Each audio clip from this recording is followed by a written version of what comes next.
Hey everyone, we're diving into the future of technical documentation today. This deep dive was suggested by Curt Robbins, senior technical writer, Yeah, Curt. and it's all based on Kelly Dell's article.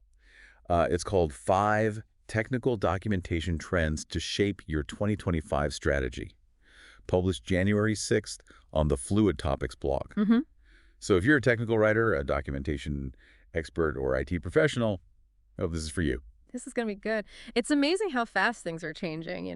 Yeah. Dell really highlights 5 key trends that are going to totally reshape how we create, share, and access information. Like everything. Absolutely. Okay, so first up, we've got the rise of generative AI. It's not just a nice to have anymore. It's like essential. It's a must-have. It's a must have. Yeah. Dell says only 24% of businesses haven't even touched AI technology. Wow. So that means most companies are already using it, right? Yeah. Which kind of puts pressure on everyone to figure out how to use it well. Absolutely. The article even quotes Juan Perez, the CIO of Salesforce, and he talks about this urgency, for CIOs and IT leaders to jump on this AI train, but do it carefully. Right, responsibly. Responsibly, yeah. It's a tough balance because it seems like almost every IT leader says they're running into integration problems. It's a huge challenge, but it's a big opportunity too, especially for documentation professionals. Huge opportunity. So Dell outlines these 4 ways generative AI is changing the game in technical documentation. Automating the writing process, Yeah. keeping everything consistent, like across different versions, Oh, that's huge. enabling, people to onboard themselves, and just making the whole content experience better. Yeah, much better. Imagine, like, subject matter experts using AI to draft content, or AI chatbots just instantly answering questions from new hires. That's the dream, right? It's a whole new world. But there's a catch. Generative AI, especially these fancy chatbots with their retrieval augmented generation, they need good information to work properly. Right, like a solid knowledge base. At the source of truth. Otherwise, you just get garbage in, garbage out, right? Exactly. And the problem is 72% of managers don't even have a plan to deal with these information silos in their company. That's a lot. Yeah. That's where content professionals can really step in and lead the way. Enterprise knowledge platforms, EKPs, they're a game changer. Yeah. They create this central hub for all the content, making it easy for everyone to find what they need. Even the AI. Especially the AI. It's like building an intelligent content ecosystem. I like that. An intelligent content ecosystem. So, security and content governance.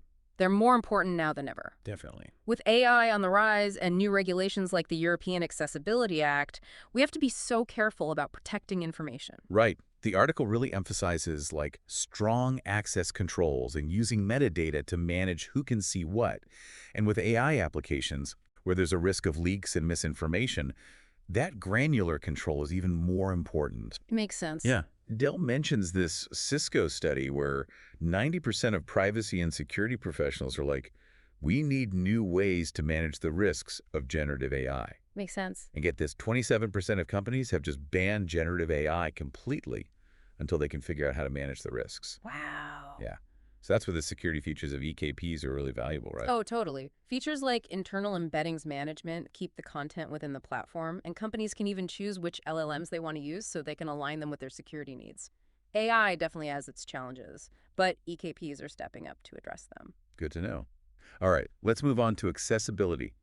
This is getting a big boost from the European Accessibility Act of 2025. It's a game changer for sure. This act is going to change how we design and deliver digital content, making sure it's usable for everyone, no matter their abilities. It's a huge step forward in inclusivity, and it's important to note that the EAA guidelines are based on the WCAG standards. Those are globally accepted. So this isn't just a Europe thing, it's really a worldwide movement.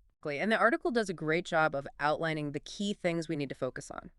User interfaces, alternatives for visual media, giving people enough time to interact, that kind of thing. Yeah. It makes you think about that WHO statistic that 16% of the world's population, that's 1.3 billion people, they live with a significant disability. It's a lot of people. It really highlights how important accessibility is and the impact it has on people's lives. Hmm. Okay, next up, we have a trend that's especially important for industries that have been, really attached to paper documentation. Oh, I know where you're going with this. The new EU Machinery Directive, it's changing the game. Hmm. It allows machine instructions to be delivered digitally, but there are some conditions. Right. Finally catching up with the times, right? Right, about time.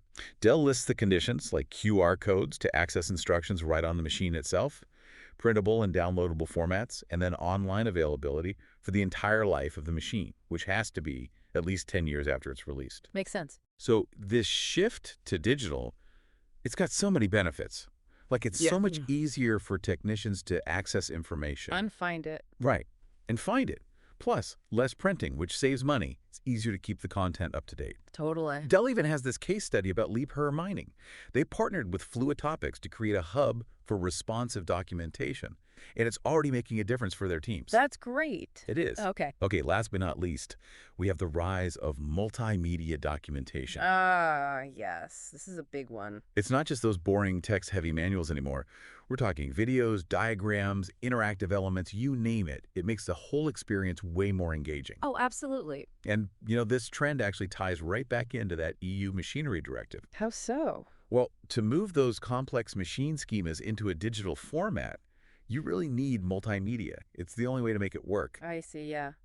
It makes sense. And Dell emphasizes how important it is for all this multimedia content to be responsive. Oh, responsiveness is key. Users have to be able to access information on any device, from their phone to a tablet, laptop, even those fancy AR goggles we're starting to see more of. Think about those field technicians. Almost all of them use mobile devices on the job.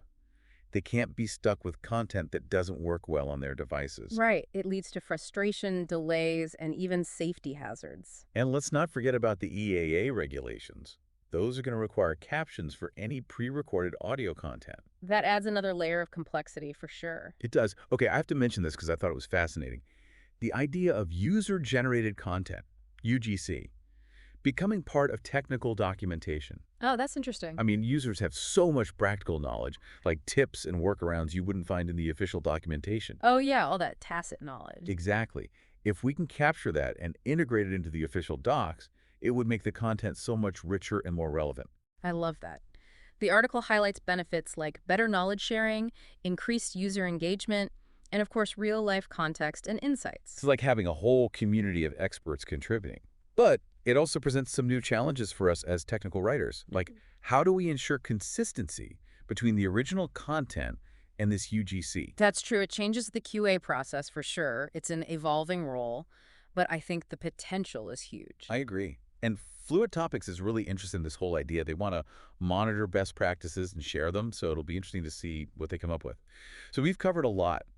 AI, security, accessibility, the move to digital, multimedia.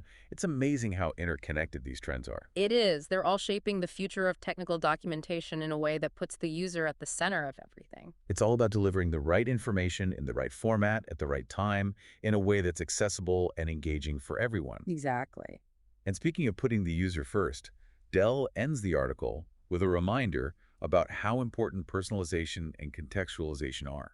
Oh, absolutely. It's not enough to just throw a ton of information at users and hope they find what they need. There's a statistic here that really highlights this. 73% of users expect even better personalization now because of all these Gen AI applications. They want content that's tailored to their needs. That makes sense. We're all getting used to that personalized experience. So what does all this mean for us, the technical documentation experts? What does it mean? It means we need to be proactive. We need to embrace these trends, experiment with new tools, and constantly look for ways to make the user experience better. Yeah, we can't just wait and see what happens, right? We have to be part of shaping the future. Absolutely. So what excites you most about all of this? What concerns you? Let me think. What excites me most is the potential. I mean, imagine documentation that's truly intelligent and interactive. It anticipates user needs, it guides them seamlessly through complex tasks. Documentation that's not just informative, it's empowering. And what about concerns? Honestly, my biggest concern is that we lose the human touch amidst all this technology. Technical documentation is about communication, and we need to make sure our content is clear, concise, and human-centered.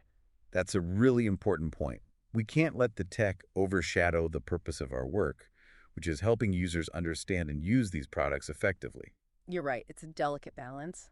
As we navigate this new landscape, we need to keep asking ourselves, how can we use these new tools and trends to create documentation that's both sophisticated and human? That's the question, isn't it?